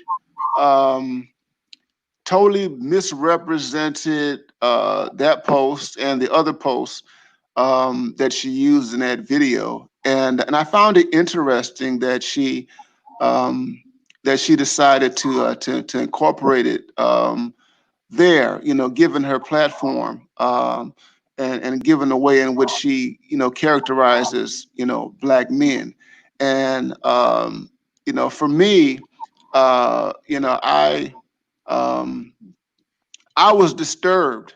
I was disturbed by her reduction of what I was saying as a promotion of gutter sex. Okay, and I really saw her reaching for something that, you know, that wasn't there. Further on in there, you didn't play the whole thing, but Cynthia G has a problem with Black men having choices. She has a problem with Black male agency. She has a problem with Black men articulating the possibility and even reality that they would step outside the group and entertain other populations of women from other parts of the globe. Okay, I made it one example in terms of non-Black women and what have you. And she has a problem with that because what it means is that she cannot control the narrative in terms of this idea that she puts out that Black men are pathological, that Black men are dusties, that Black men are inferior, Black men are inept. And so in that particular response, you know, she just, you know, reached for the gutter as she normally does. But in doing so, it really reflects some deep, profound insecurities on her part in terms of Black male agency. And even further in the video, you know, she says, she makes some, you know, assertions about Black men such as myself and other Black men who have this type of agency, about how we should not be empowered, how we should not experience any type of mobility or uplift, because if we do that, we're going to be these tyrannical hordes. We're going to dominate and oppress Black women. And what she does is she just brings out all the stereotypes that the 19th century suffragists had of Black men and their fear of what would happen if Black men got the vote, you know. And she brought out the other stereotypes that you see in works like Birth of a Nation, the 1915 film by W.E.B. Griffith, you know, which expressed all these deep stereotypes about Black men being sexually salacious and Black men being politically inept, and how Black men are not fit for leadership and all that sort of thing. And so, you know, her internalized racism just echoes all throughout that video and in the commentary of the people who follow her. Are you there? Yeah, can you hear me? Yeah, okay, I hear you. I was just, but you know, here's the thing. Most of the time, when we're on Facebook making any kind of commentary, we're engaged in a kind of meta narrative conversation with people who are talking at a higher level of sophistication than that of a person who's worried about what black men are going to do for them. Mm-hmm. I mean, I'm just being honest. Like I'm not gonna pull no punches here. Like at the end of the day, we're having conversations with intellectuals because we are intellectuals. Yeah. We know the history. We know the generous, or we know the genealogy behind what we're dealing with. She's dealing with it at like first order of reflection. We're at the third or fourth level of reflection. Yeah. About the issues we're discussing. And I'm not trying to disrespect her. You know what I'm saying? As much as I'm just trying to say, yeah, you really are worried and you're preoccupied with where black men plant their seeds. Yeah. But you have to be aware of the fact that black men are in a crucible right now and looking out for black women who have all of these advantages and all of these subsidies and all of these policies that favor them. To even look at a black man and say, what can you do for me? What have you done for me lately? Is narcissism to me. Mm-hmm. All right. It's like we're dying in droves. Yeah. And some of it might be so-called, black on black. I hate to hear that term because it doesn't speak to the context and the environment in which we live and the kind of, responses or, the emotive responses to some of those situations, right? But to hear this narrative, this Victorian fainting couch idea about what men are supposed to do for you, when we're being rung through a ringer at a point in time that has never existed before, and then to have it all laid out in such a way as, well, what are you supposed to do for us? Why aren't you doing these things for us? Why don't you love and adore us? Why don't you provide and protect us? It seems like some of the most narcissistic, self-absorbed, ego-centered thinking that I've ever heard. But look, and I do know that women want to have men that are strong, that are in their lives, if they don't have a concubine serf, which is black men in the manosphere, like BGS talks about this. You know what I'm saying? Dr. Johnson talks about this. Angry Man talks about this. It's like, do you want a real dude, man, a flourishing, functioning, thriving man, or do you want a drone? A lot of these women want drones, and they want people to, to bend the knee. But black men are not so stupid, especially men who have attained some level of status within the culture. I mean, some of us get taken in and get, hit by the love bug. And we make all of these commitments and we make all of these grand and sweeping gestures to have women in our lives, only to turn around and to get burned. And nobody wants to talk about that. Nobody wants to have a discussion or a conversation about that. And a lot of times, we talk about dysfunction in the black community. So right now, feminists have basically stolen the narrative in such a way that all of the dysfunction in any population or any family or any group all comes from men. Yeah. And there's no dysfunction whatsoever that comes from the opposite sex. And to make a bifurcation between the human species and to place all the pathology into one sex. And let me just say this, because let's get it out the way. Yeah. Nobody chose what sex they was going to be when they was born.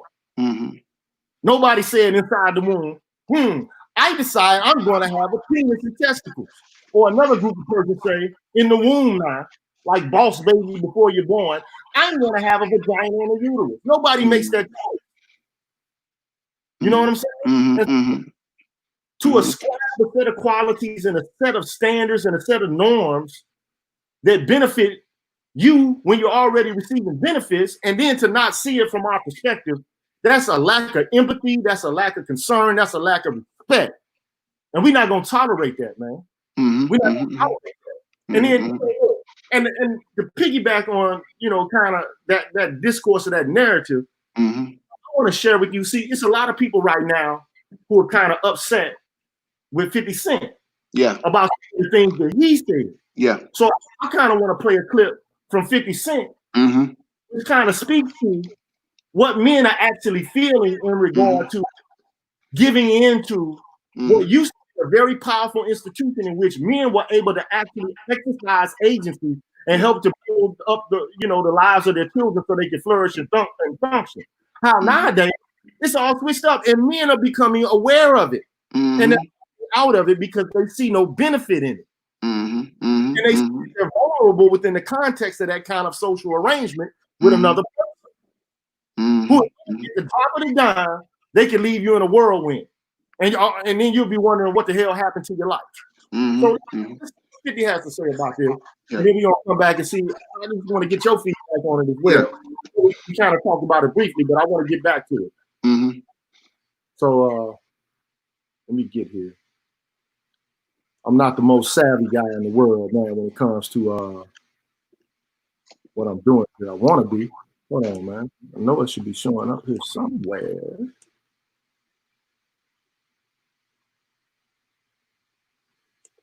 Hold on, man. Where is this check at? Can you see that? Not yet. Oh, you can't see it yet? All right, let me go back.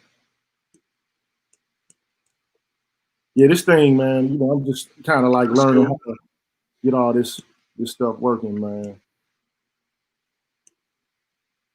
Here we go. Sometimes, these programs go into rest mode. So I'm pretty sure you can see that, right? Yeah, I can see it. Yeah. So check out what 50 has to say. Yeah. I told you, I said, send me something you want every day. Right? I said, a motherfucker don't want nothing, I don't want around me. Because motherfuckers ain't about nothing if you don't want nothing, right? And as I start to look at the things that come in when you say, is that what you want this for? First, the little bullshit comes. Those little things like shoes and bags and shit like that come with it. And you start seeing us, that's what you want, okay. We could buy a whole boatload of that shit. We call the motherfucker that made it. The motherfucker that designed it to bring it in, right? Now look at this, people got it straight from the nigga that designed it. He said, these are the best ones. What you want the other ones for? Right? Now look, if you said, once you get past those things, the little boo thing, when you said, if she said your picture, she got 6 kids in the picture. 6 motherfucking kids. Damn, now look, there's a motherfucking, there's a column, Fortune 500 companies, right?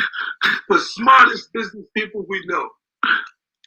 There's a column that clearly shows where their biggest losses were. Okay. And those losses are right in that section where it says married and divorced. They got married, they got divorced, and cost them $500 million, $600 million. He said, "What the fuck kind of loss you took? It was $600 million." God. That's a big old L.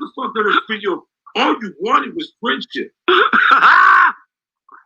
You paid $600 million for a motherfucker to be your friend. What the fuck? We was cool, nigga. Everybody was looking at you like you was a cool nigga. Why did you pay $600 million for somebody to be your fucking friend? When I look up and shit. We live in non-traditional times. We gotta be open-minded. We gotta think non-traditional. Half of what, bitch? If you don't get halfway the fuck out of here, you gotta get halfway on the plane. And let me see what happens when your leg is on the ground and the other half of your ass is flying. Because I don't understand half of what? Bitch, are you crazy? Like, I'm like, look, we have to find a place that's calm where we understand each other and we're comfortable. Because you said half of what, my nigga? Half? Bitch, I'm not going to the studios. Go right to Burger. You gotta go right to fucking Burger. And this shit is good, too. And when I look at the motherfucker, you put that kind of pressure on the motherfucker, and you said, no, you go. As crazy as I am, I'm just motherfucker, because I gotta figure it out. You go.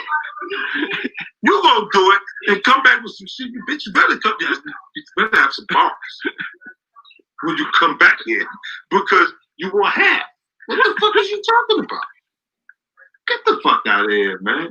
I'm gonna be all alone, man. I already know I'm gonna be all alone. You're already upset on this shit. Look.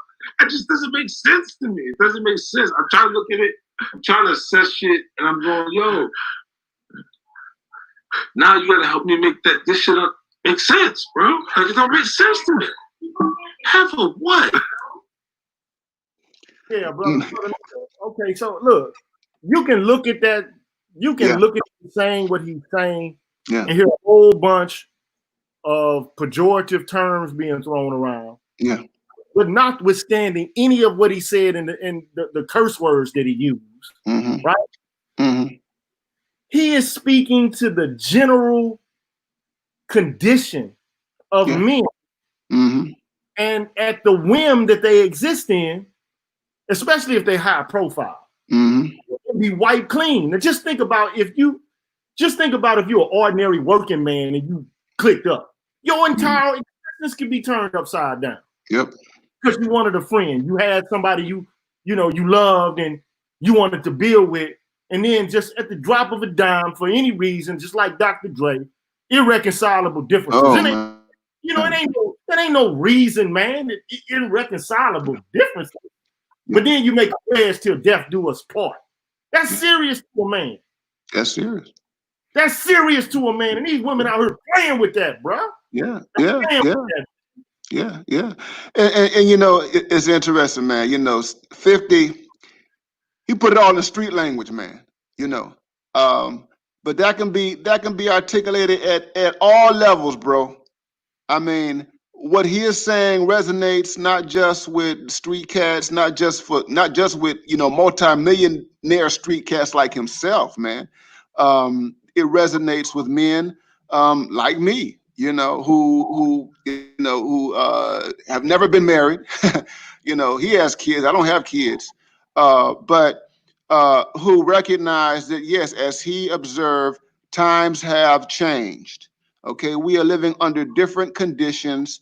The rules that existed decades ago, generations ago, the contract that existed between men and women, where men bear, the greatest burden in a relationship, financially and otherwise, that no longer stands. We're in a different moment now, and what happens is, I think that you have women again whose perceptions, their ideas have not been challenged.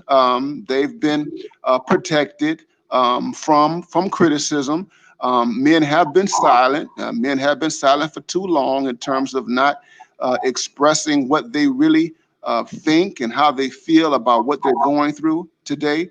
And because of that, you have women who continue to think, okay, that your role is to be some type of utility, some type of service provider, that you're supposed to die and sacrifice, and you're supposed to slay dragons in order for them to have a comfortable existence, okay?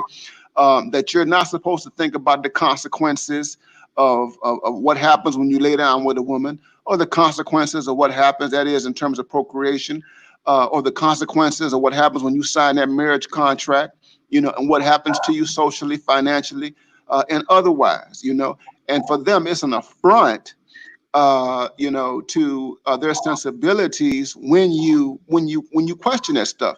And listen, we have to accept the fact that feelings are going to get hurt. We have to accept the fact that people are going to get offended by this, because it has not been echoed. We are in the first time. Look at this, man. YouTube. I mean, YouTube is a global platform, technology. For the first time, we are in this space, which is almost like an uncontrolled substance. You know what I'm saying? Which no one can harness. All right, no one can harness our voices. This goes out there, and it's out there. Okay, and the world has to deal with these ideas that go against the grain of these deep socialized scripts that people continue to hold on to. And I think he's absolutely spot on. Also, if you look at 50's his life, his personal life, you know, 50 Cent has been very consistent in terms of pushing this idea that women need to evolve, that women need to step up. You know, I mean, 50 Cent. I mean, there's a situation where he countersued a woman for over $30,000. I don't know the particular details of the case, but it's one of these situations where a woman sued him for some frivolous thing that apparently he did, and he countersued her, and the judge sided with the woman, okay, where she had to pay him $30,000. I believe it's $30,000, and even with the children of his of one of his baby mothers, you know, he's been, you know, vocal in terms of how he's dealt with child support and things related. So 50 Cent has been very consistent in articulating this type of male agency, that there needs, if we're going to be fair, we need to be fair across the board, that there needs to be real equity. Okay.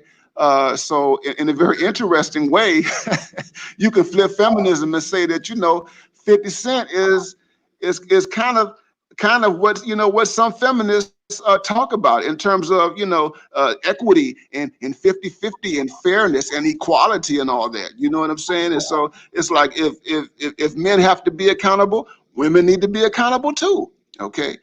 So there's, you know, two people can play at that game, man. But yeah, you know, people, women like Cynthia G and people who think like her, you know, they are highly offended by those of us who would attempt to deviate from that standard script. And I think that we have to continue to push and encourage brothers to push it, okay? Because it's a raw deal. You don't get anything out of it. There are no rewards there. And black men, here's the thing: black men have to struggle because we've been socialized. We've been socialized to accept these scripts. We have been socialized to be utilities. We have been conditioned to be, as Dr. Johnson calls them, concuserfs, from the time that we jump out the womb and we're raised by our mothers. We've been socialized, and we have to deprogram ourselves. We have to detox. We have to separate at some point ourselves from our conditioning, the way in which our mothers have conditioned us, our sisters, our aunts, our grandmothers, all the women in our family, and the way in which men have socialized us to be stepdaddies and to be mentors and all that sort of thing, which works in service of others people's interests. And we have to be unapologetic in asserting our interests, because at the end of the day, it has to do with your well-being. So when I talk about, you know, death in jail, beyond death in jail, and dealing with mortality, these are issues of mortality, bro. These are issues of well-being, and attending to your self-interest is a part of well-being and being healthy. Yeah, man. All I can say is this: we live in a new time. Just like the guy said, man. Like, look, things have changed. There's a new world right now. The old conditions don't obtain anymore. The old rules, the old norms do not apply anymore. And what's funny, though, is at the very same time that women are demanding agency, they're also shrinking back from agency. I don't know how the hell that's supposed to work. So you want all of what you get, and you want all of what I get. How is that supposed to work, man? I just don't understand how that's supposed to work. So what's mine is mine, and now what's yours is mine, and what's yours is yours. How does that work, man? I just don't see how it works. You know what I'm saying? Like, I'm supposed to go out and slave like John Henry and come back and give you all that I have, and then you ain't got to give nothing. I'm supposed to make sure you sit around the crib while you run your mouth and just basically attack and badger, because you ain't gonna be controlled by no man. You ain't gonna be challenged. You ain't gonna be challenged by no man, because I want to be able to do what I want to do when I want to do it. And look, let me just say this again: the context for which a marriage used to be an institution that men respected was one where the man knew he was tethered to a woman for the rest of his life. Mm-hmm. That doesn't obtain anymore. A woman can skirt soon as she gets ready. Mm-hmm. The implications are far-reaching for a man, and men are hesitant. They're reticent to do it. Mm-hmm. They're reticent to do it, and with good cause. And it ain't got nothing to do about being a real man or not being a real man or none of that. No. It comes with caution. Yeah. It comes with caution. And to tell a man that he shouldn't be cautious when the stakes are so high is absolutely ridiculous. It's the most selfish way of thinking anybody else can engage in, as far as I'm concerned. So you want to be able to have a man around to do your bidding? Mm-hmm. And, I mean, because that's what it basically boils down to. Mm-hmm. Mm-hmm. Mm-hmm. Men better beware. That's all I'm saying. Look, men want to be able to form stable relationships with women for the most part, but it's hard to do when all the woman got to do is just say, "I'm sick and tired of this. I don't want to do this anymore," and then all of a sudden it's over with because she has irreconcilable differences. And then also, man, I find like in this culture, man, there's not very much respect for manhood in general anyway. Masculinity is something that's malevolent, that's evil. Mm-hmm. Despite the fact we talk about abuse and all this kind of stuff, rape, we already know as scholars, this kind of stuff goes both ways. Mm-hmm. But the ideology being put forth by certain sectors of the academic, class, some of them choose to revel in the ideology, and they haven't been challenged either. That time's over, bro. That's done with, man. Of course, it's done. It's done. That academy that you had, that little corner of the academy that you had, and nobody actually held you to any rigor. That's done with, man. And they don't understand. A lot of people don't understand who exists with outside of the realm of ideal. They don't even know what's going on the way we know what's going on. We're informing them what's going on so that they can be in the know. It's not like they don't have the capacity to know it. It's just that it doesn't enter into their realm of concern. But when you see us posting the kind of stuff we're posting, it ain't because we hate women. Yeah. It's not because we hate women. No. It's because women have power, institutional power, to set us back 15, 20 years at the snap of a finger. That ain't cool right there, man. That's not equity in a relation between genders, man. It's not equitable. And until there's some equity and some, homeostasis or some equilibrium, you're gonna see men opting out of it. You're gonna see MGTOW. You're gonna see Save Yourself, Black Men. You're gonna see Ivy Moore. You're gonna see it. You're gonna see it. And it ain't because we complaining. It's like we feel like surrounded by all, like, the natives, and you the only outsider in the jungle. You got the cats. You got the jackals, the hyenas, and man, look, we got to survive this jungle, man. Like, being alive for us right now is enough, man. Yeah. You know what I'm saying? Past the age of what, 35? It's a miracle, man. It's a miracle. It is. It is. And I the way I look at it, it's like this. If you think about, I think about slave rebellions, man. You have to ask yourself, what was it that made? I mean, and it might seem self-evident, but if you think about here in the United States, whether it took place in Louisiana or it took place in Virginia, Nat Turner, or in South Carolina, or Denmark, VC, or in Haiti, you know what I mean? You have to ask yourself, what is it that happened to those slaves, mostly men, that forced them to say, you know what, we're gonna ride or die. You know what I'm saying? This is it. We cannot endure this. Okay. And so there's something about constraints. There's something about oppression, and not just slave revolts, but also prison rebellions, prison riots. Okay, we are not programmed to be restrained in the manner in which we are restrained. Okay, involuntarily. Okay, and what's inevitable is a pushback. you know. And so if it weren't for this moment right now with technology, it would be some other moment in history. Okay, it's like I told Tommy Curry, I said, you know, I wish The Man Not would have been published 20 years ago. Okay, I said that this The Man Not is a book that we needed 20 years ago.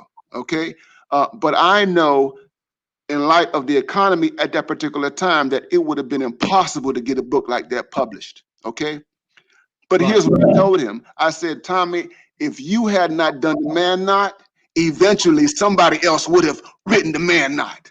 Okay, at some particular time. So what I'm saying is that, you know, it is very difficult to suppress the human desire to be, to flourish, to exist in a particular kind of way. And so what we're doing right now, man, is we are articulating our desire to have full humanity. You know what I'm saying? And it's not about being a tyrant. It's not about us wanting to, as they think, assume these positions of power and authority where we can create laws that would, you know, take women back 100 years and put them under the thumb of men. Okay, as so many think that, you know, well, that's what we want to do. You know what I mean? No, it's that we want well-being. We want to be able to make choices. We want to live in freely and to not be harassed and not be policed, and to not have these anxieties. You know what I mean? As the other groups in our society who don't live like us. And it's not about trying to be like a white man. It's about being human. Goddamn it! You know what I'm saying? Right. And so, so the thing is, yeah, man. I mean, I mean, we are. The beautiful thing is, man, we're living in, yes, unprecedented times. Technology is our tool, man. Technology is our greatest asset, our greatest resource. You can't turn it back. You can't control it, man. You know, and it's like, I think about the early days of hip hop, man, and all the pushback that hip hop got, particularly like in the 1980s when you had your Public Enemy, you had your NWA, you had your Ice-T, you had, you know, your 2 Live Crew, you had all this, you know, all this music, man, and you had, you know, so much opposition. You had people in the R&B world that didn't like it. You had people in the rock world that didn't like it. The country music people didn't like it. Everyone said that hip hop was just going to be a fad. It was going to die. And what happened, man? It continued to grow and grow and grow. You know, it went from being marginal to being mainstream, you know, and you know, the people who tried to suppress it were unsuccessful in suppressing it. They were unsuccessful in doing it. And in large part because we had the technology, we had the technology, we had the analog machine behind us, you know, and then came digital and everything else, you know. And so the point I'm making is, man, is that although, yeah, our backs are up against the wall and we're dealing with, you know, these constraints, and we're dealing with people who police us and potentially, you know, can do serious harm to us by use of the state and other mechanisms and what have you. The reality is that we have this unprecedented tool on our side that allows you and I to communicate the way we are communicating right now. And look at all the brothers, man, and other people, you know, who are on this stream, you know, sucking all this in right now. You know what I mean? I mean, I wish, again, like Tommy Curry, I wish that we had this technology, this mechanism 20 years ago, you know.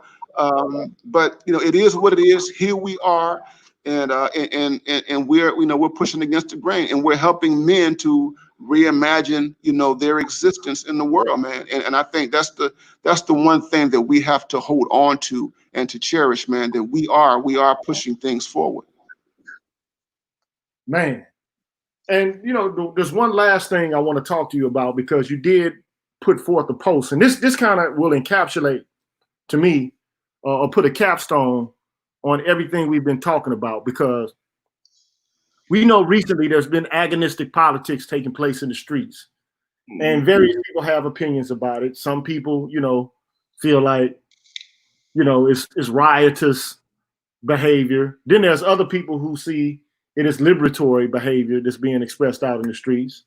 And then there is the idea that these movements, or although they're symbolic, they're not really efficacious. They don't really affect any kind of substantive and paradigmatic change. But I do want to, you know, kind of talk about a post that you put out there. Mm-hmm. And I'm gonna look at the post right now. And basically the post is about, because look, everybody has an opinion about Black Lives Matter. We know what the philosophical underpinnings of Black Lives Matter actually is, right? And we also know about the kind of way grassroots movements start and how they can be co-opted, right? Mm-hmm. So I want to talk about that and then kind of end up with, like, what does a real democratic push from Black men look like? Because we need, because that's what democracy is, making yourself self-govern along with others, coextensively with other people, man. So how do we make that happen without being usurped, co-opted, and bamboozled with the switcherooski? So let me go back to this this share, and then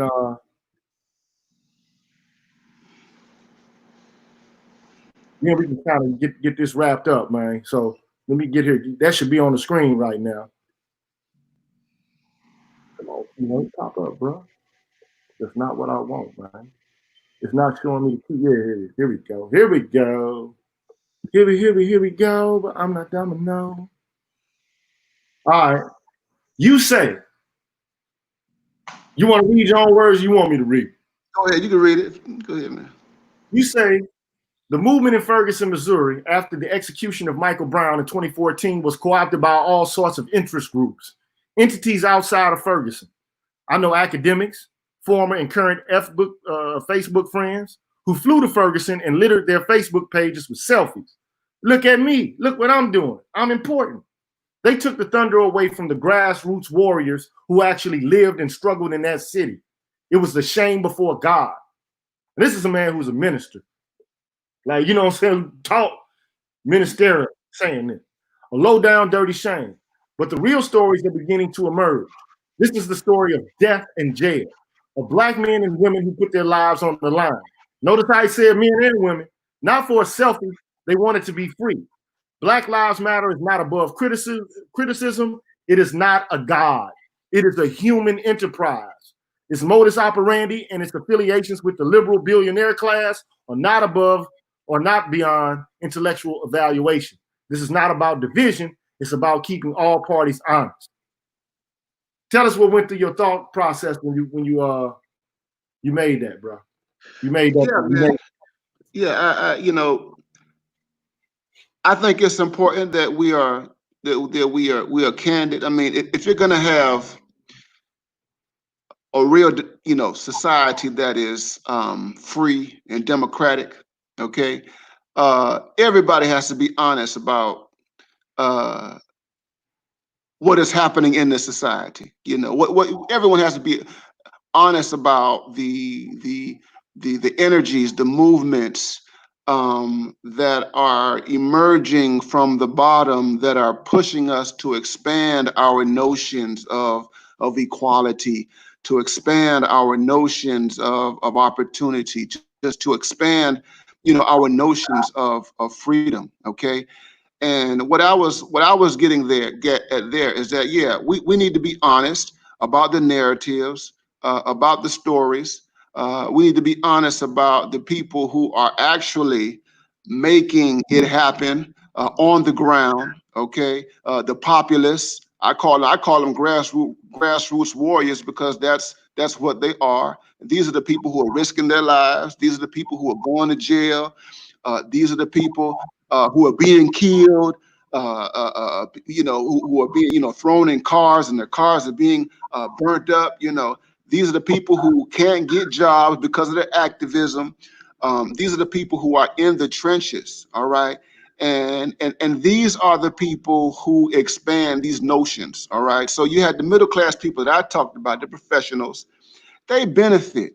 The professionals benefit from the people who work on the bottom. That's how it's worked in the United States. That is that the folks who struggle, your Fannie Lou Hamers of the world, she makes it possible for certain people to go to college, okay? For certain people to have access to education and to have access to American capitalism. All right, that's the real deal. The educated professionals, they're not the ones who take risks, okay? And so what I was getting at in that post is, yeah, if we're going to have this, in order to have a vibrant, fluid society, if we're going to use the language of democracy, we need to keep our eyes on the people who take the risks, the people who are making the greatest sacrifices, because they're the ones who are expanding stuff. And here's the bigger issue. Here's the bigger picture.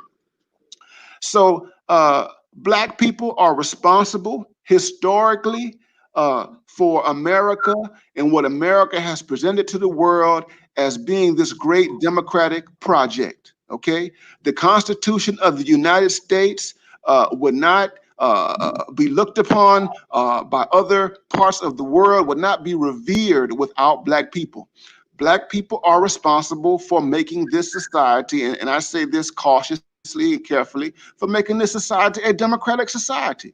And there's no society, there's no democracy without the civil rights movement, the struggle against slavery, the struggle against Jim Crow and the like, and everybody benefits from it. All the so-called model minorities, the Asians benefit from it, the Latinos benefit from it, people from all over the world, the gays and lesbians benefit from it. So think about this, and I've said this in the past, the LGBT movement is indebted to Black people. There is no LGBT movement without Black people risking their lives and dying, okay? When those lawyers go to the Supreme Court and they file briefs dealing with LGBT discrimination, in those briefs, they are using reams and reams of Black history, because they use Black analogies, they use Black examples. This is how Black people have been treated, and we want to make parallels between the way Black people have been treated and the way that gay people are treated in this country, okay? And guess what? They have been successful in pushing their movement forward because they have used our story. So what I'm saying in that post is that it's the people on the ground who are responsible for making us free, and we need to be honest about that narrative. And here's the thing, and to go deeper, so Black men, if anything, we are the ones, in terms of our existence, in terms of us being criminalized, in terms of us being the caste system, being a part of a caste system and having this caste system reflected in our lives, we are the litmus test for what it means to be free. What I mean by that is that if you really want to have a free society, you need to look at the people who are not free. Okay? In order for you to have a free society, you got to free the people who are not free. You see? And so you have to lift the chains. You have to get rid of slavery. You have to get rid of Jim Crow. You can't have that. Okay? And so think about this. You know, one of the reasons why civil rights was successful is because there was a deep concern among the ruling class about America's image towards the world. Okay, America could not talk about being exceptional in the face of Russia, the Soviet Union, the USSR. It could not talk about being exceptional and democratic as long as you had this thing called Jim Crow. Okay, you couldn't talk about that because it flies in the face of the idea of democracy, just as slavery flies in the face of democracy. So the point is that we're the litmus test. Okay, if you say that you are inclusive and you are diverse and you believe in equality, you have to prove it, and you prove it by how you deal with Black men. That's what I'm getting at in that post. Man, you said a mouthful there, brother. And you know, at the end of the day, like there are several videos on my channel that you can look at that gives a Black male perspective on the pretext in which all of this current agonism or Black democracy, as I call it, or Black politics, this of a kind of rebellious sort. If you want to know more about it, you can go dig into what Darren Seals has to say about it, because this is a brother who started, along with others in Ferguson, what you currently have in terms of a conversation about black people again, right? I mean, because it wouldn't have existed without those brothers burning that Quick Trip down and doing some work there in Ferguson. But then you got a group of people from outside, a professional class of activists. I don't know how you become a professional activist, but I guess it's possible. You know, they come in, they co-opt the movement, they center their own kind of values and principles, and most people don't even have any conceptualization of what they stand for at all. Period. And so all we want to do is educate. All we want to do is build. All we want to do is help black men. We feel that by helping black men, as you said earlier, Dr. Neal, as we help black men, we help everybody, man. Yeah. It's like a threat to injustice anywhere is a threat to justice everywhere. If you continue to allow us to languish in these conditions and to make merry of our misery, you ain't gonna do that to make yourself misery in return. And you know, at the end of the day, man, let me just say this, and then we can be out of here, bro. Yeah. And I thank you so much for coming and dropping all them gems on us. All that on us. But what I want to say is this. We need to stop thinking about what's best for us right here and now and what's going to be best for black people generations to come. And right now, our focus is on ourselves, on our gonads, what that thing do. Yeah. It's on a whole host of issues beyond, except for beyond our own little tiny little narrow window of slice of existence. What's going to be out there? What's going to be our legacy? Oh, I ain't gonna let nobody do nothing. I run it all. Look, let's collectively build and try to make something happen so that these children, because they're innocent, man. They ain't choose to be here. They ain't choose to sex or none of that, man. No. They just here, man. And they haven't been socialized into this dysfunction, but we're socializing them into it. By what we do, not by what we say. Yes, sir. So, brother, if they want to hit you up or find you, brother Neal, how can they do so? Yeah, so man, you know, you can catch me on Facebook under Ronald Neal. You know, that's where I do all my commentary. That's where the trolls get my stuff and send them to other people. And but not just troll. I have friends as well who are nice and they put my stuff in other places, you know, so shout out to everyone. But Facebook, you know, I have a page on academia.edu. I have a lot of my published materials there, articles and book reviews. And so if you want a better sense of, you know, where my head is, you can go to academia.edu, look under Ronald Neal. I have a whole page there. And yes, I'm not a hard person to find. I have a Twitter account, but I really don't use Twitter that much. But Facebook is the place, man. That's where I am right now. So that's where you find me. Thank you so much for you know, coming and giving your time, man, and dropping these pearls, man, out here. And brothers, be peaceful and be productive, man. Have a good and a blessed and a wonderful day, and keep your head up, man. It ain't over till it's over, man. Thank you, sir. I appreciate the fellowship, man. And this is ongoing, brother. Take care. Blessings to you. Blessings, man. Good, y'all. Hey, thanks for joining me today. Thanks for all the donations from all the great brothers out there, man, and sisters, if you donated. But thank you so much, man. I'll see y'all later. One.